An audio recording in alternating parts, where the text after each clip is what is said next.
Good afternoon, sirs. Good afternoon, ma'am. Good afternoon. Have a seat. KHUSBOO. Thank you so much, sir. KHUSBOO Oberoi is from Delhi.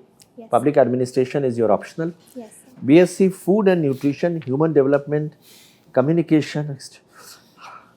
So many of them. Yes, sir. In all in one go. Playing ukulele. Yes, sir. Okay. Writing a journal. Okay.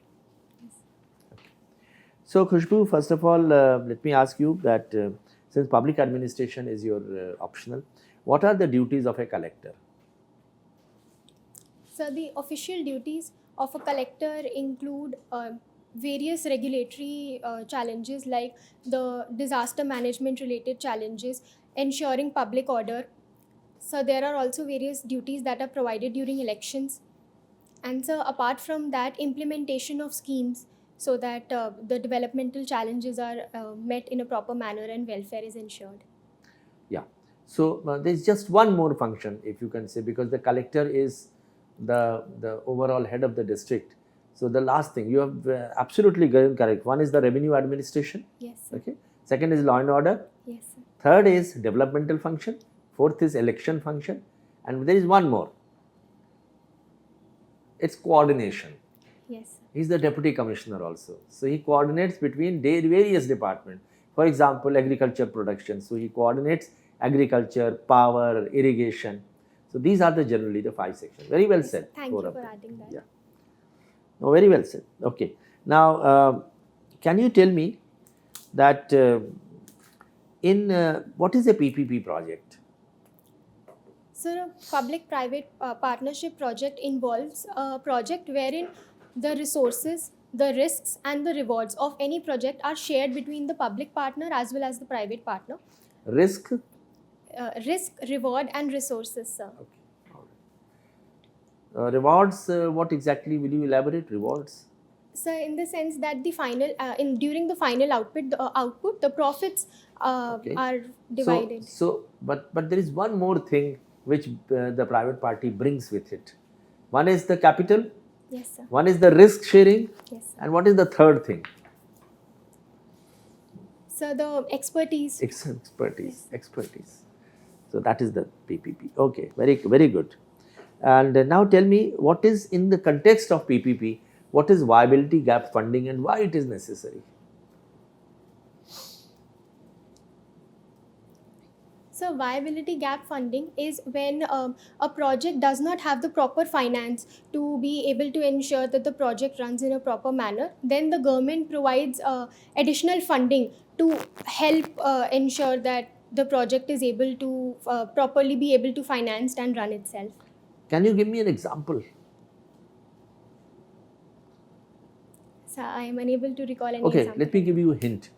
Say running a metro on PPP. Yes, sir. What is viability gap funding? Why it is necessary? Okay, you can read about it. Yes, sir. Sure. Supposing the private party says that I'm going to charge the ticket, for one station to another, say 500 rupees. Yes. And government feels no, the citizens can't pay that. So it will finance the viability gap. So it will say, all right, you keep it at, say, 100 rupees. 400 rupees we will meet. So that is viability gap funding. Okay, so thank you for letting me know. All right.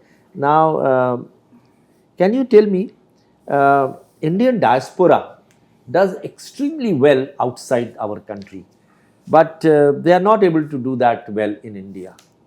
Why? What can be done about it?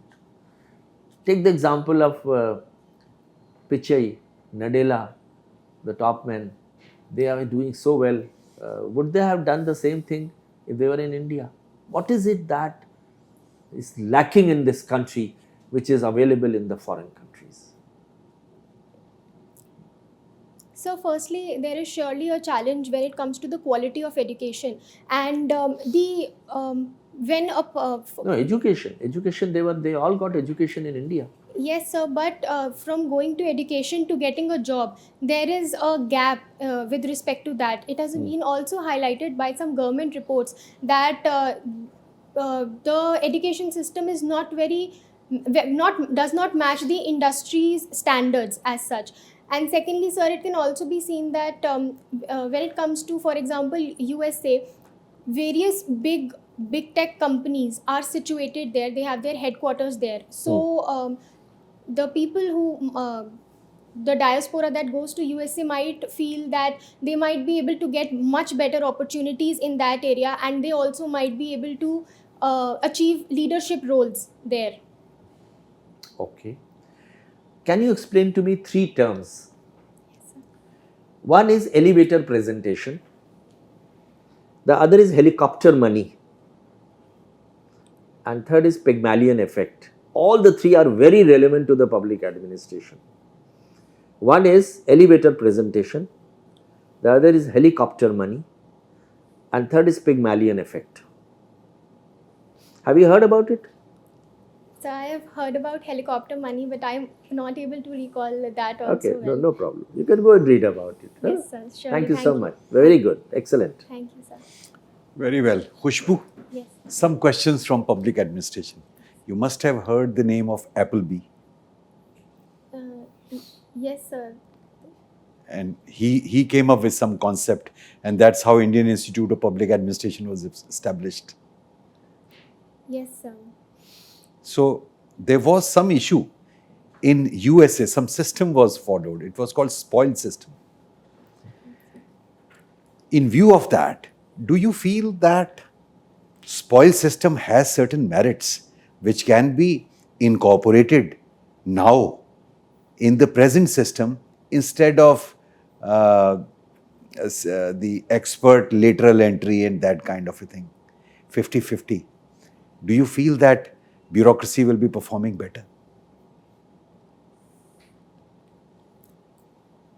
So I would rather say that the spoil system, when the work on public administration was started, even Wilson's work highlighted how spoil system was not functioning properly, and because of that there were many inefficiencies and ineffectiveness seen in their working system.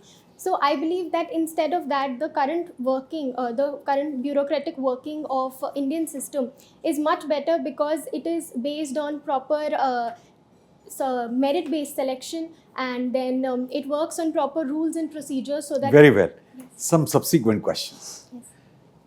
Would you agree that civil services exam, which you have cleared till the stage of written exam, it is the toughest exam of the world?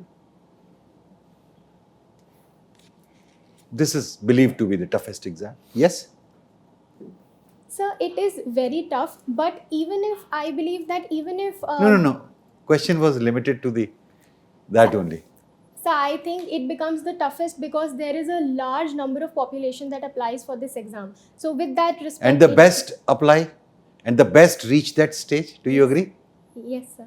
Do you feel that despite these best being selected, Indian bureaucracy is the best? So I would say that Indian bureaucracy is very good, but there are certainly some challenges which need reforms. Very well. That is my next question. Yes. Can you please tell me what are the challenges to the Indian public administration? So firstly, I think one of the biggest challenges is of corruption.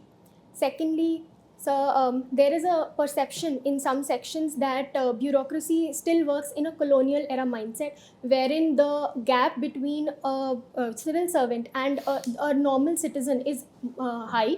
And thirdly, there is a great focus on formal rules and hierarchy, which might sometimes not be very effective when functioning. Okay, and what is the way out of it?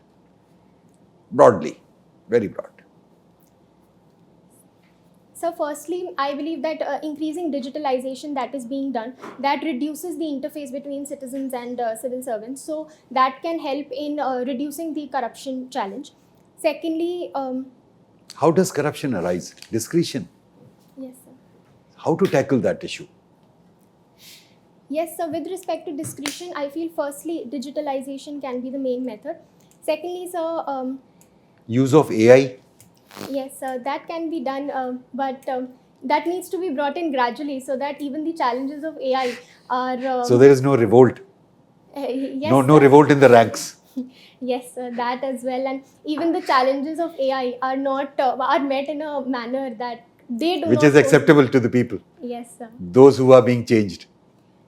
So also to the citizens that it is more beneficial. The citizens will be fine, I think. Okay, thank you. Yes, sir. Thank you so much, sir. What is the degree of food adulteration in India? Because nobody is sure what he's eating and drinking, especially milk. So, while I'm not aware of any particular statistic, there is a high degree of adulteration that happens, but surely there are steps that are being taken by the Indian government as well, like the FSSAI ensures that proper monitoring of food products is done. What about very fast running stuff like milk that I said? So, surely the challenge of adulteration is present. However, sir, I believe that it can be properly tackled if the supply chain at every level of milk production is monitored. And secondly, sir, there is also a DART book that is released by the FSSAI, which ensures that people can know how they can check the adulteration in milk at their home themselves. So that needs to be done so that this challenge can be addressed. See, every Diwali, there is so much of sweets in the sweet shop. India, how does so much milk suddenly appear from nowhere? You know, khoa, these sweets made of khoa, which is khoa is made from milk. Yes. And India doesn't have overflowing milk. I mean, it's just enough to meet people's need. And the amount of sweets, इतना दूध कहाँ से आता है suddenly overnight? So I think India is a very large producer of milk as well, and so I think that is how the demand is able to be met. Please read about it. It's not so much as demand, it is adulteration. Yes. All sir. kind of factories come up to make spurious khoa, you know, in backyard, in garages and all that. Yes, So sir, I that is- find it difficult to see why it is difficult to catch these culprits. You must have read about it in your class. Yes, we had read about the problems of adulteration. What about the solution? So, with respect to the solution, I believe that firstly, it needs to be ensured that any informal supply needs to be tackled. And sir, as I stated, I think that the supply chain at every place in the supply chain, there needs to be a certain monitoring, and random checks can be ensured so that there is greater fear. And so, fourthly, there needs to be greater awareness about the DART book that is released by the FSSAI so that people themselves become more aware of the adulteration that is present, and then they can approach for grievance redressal. What is OIC and what is India's equation with OIC? Organization of Islamic Countries. OIC. So, I would have to read Okay, more please read that. about that. What is the Pakistan state today and where do you see Pakistan going 12 months from now?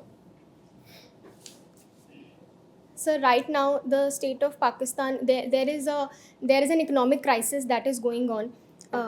Secondly, sir, even politically, there is some sort of instability that has been going on since long because of there is a change in power with the leadership and the army chief. And sir, also recently there was this terrorist attack that was done on the mosque by Tehreek-e-Taliban Pakistan. So I believe right now a lot of challenges are going on in Pakistan. So 12 months from now, I feel that right now the IMF is providing loan to Pakistan. So probably the economic challenge might be able to be settled down, especially if the global economic slowdown also is settled. So that might also help Pakistan. Has Pakistan met IMF's terms? So I think the dialogue between IMF and Pakistan are going on right now, and IMF has agreed to a $1 billion loan right now. Okay, thank you. Thank you, sir.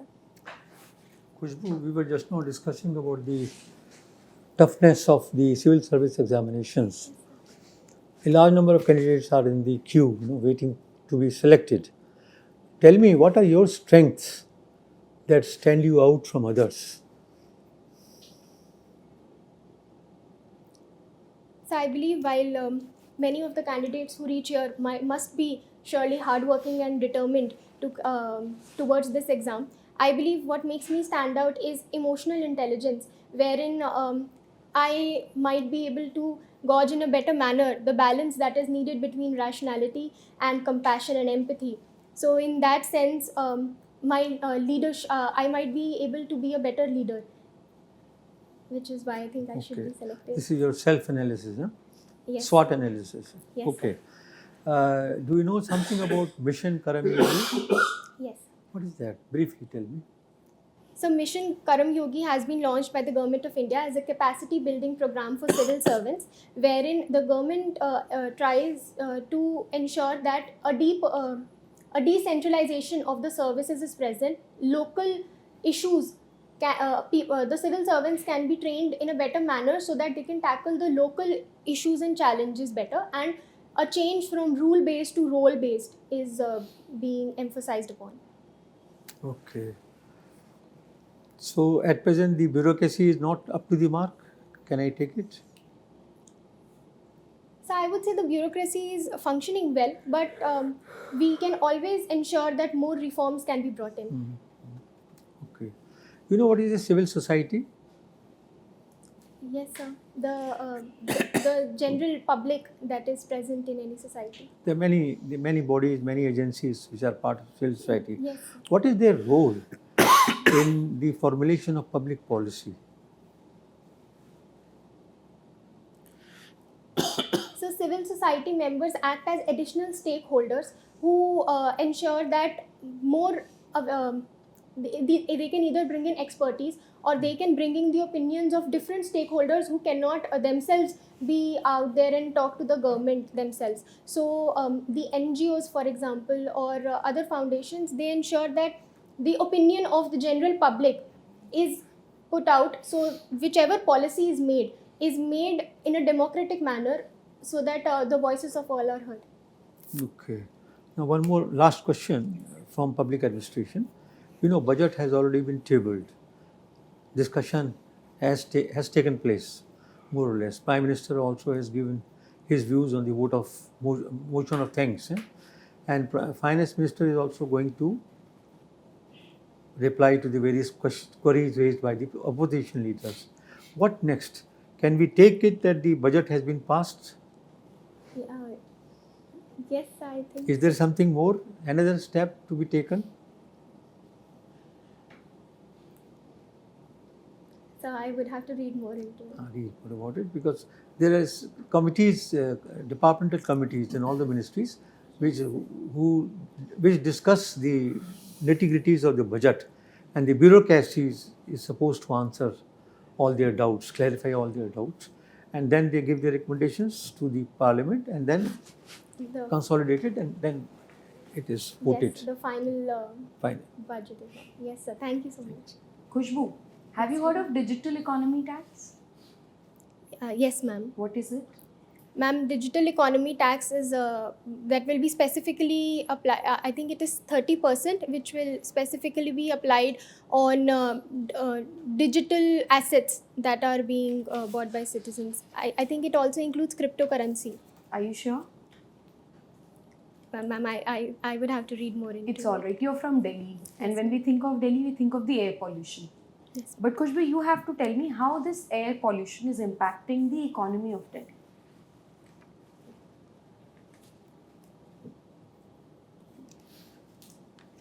Ma'am, firstly, it might be impacting the investments, because someone who is coming from outside Delhi to invest in Delhi and want to live in Delhi, he or she might not be much interested in it. Secondly, ma'am, it also impacts the economy because the population is affected. The population might be spending more money on health challenges instead of the money that can be spent on either consumption or on more productive activities. Okay. KHUSBOO, I want to know from you, has there ever been a situation where you needed to change something about your behavior? And how did you do that? Ma'am, I believe that sometimes I am too hard on myself, and especially when I might not be very capable, I might not be feeling very well, I still try to meet certain deadlines or tasks, and So that is one thing that I realized over the years. And when I have tried to change that with my hobby of journal writing. Whenever I feel like there is too much and I feel too overwhelmed about something, about my work or something, I try to write a journal. I try to list down the activities. I try to list down what I can do to ensure that I'm not overwhelmed. And over the time, I feel that I have seen certain changes in myself as well. What makes you angry, Khushboo? Tell me about a day when you were so angry you wanted to punch somebody. Ma'am, I don't believe I've ever been this angry to No, you want to. don't have to punch anyone, but you can be angry, can't you? Or are you perfect? No, ma'am, I would surely not say that. I would say one of the days when I did feel angry and upset instead of being more angry would be the day when my first attempt's prelims result came, and the fact that I realized that I could have attempted more and I might have been in that list. That is one day that I felt a bit angry and upset. Okay, my last question to you, Khushboo, would be what is your opinion on giving full statehood status to Delhi? Ma'am, as has also been highlighted under the Constitution, Delhi is a special union territory, and apart from being a union territory wherein a lot of population resides, it is also the capital of India. So I do not believe that full statehood should be given, because there is certainly a need that the defense needs, security needs, and the foreign embassies and delegates that are present in the capital, they need to be needs to be some sort of control and supervision of the central government as well. So I do not believe that full statehood should be done. Okay, thank you. Thank you so much, ma'am. Okay, all the best to you. Thank you so much, sir. For your Thank- success in your interview and ultimately getting selected as a civil servant. Thank you so much, sir. Thank you, sir. Thank you, ma'am. All right, see you then. Bye. Unacademy. Let's crack it.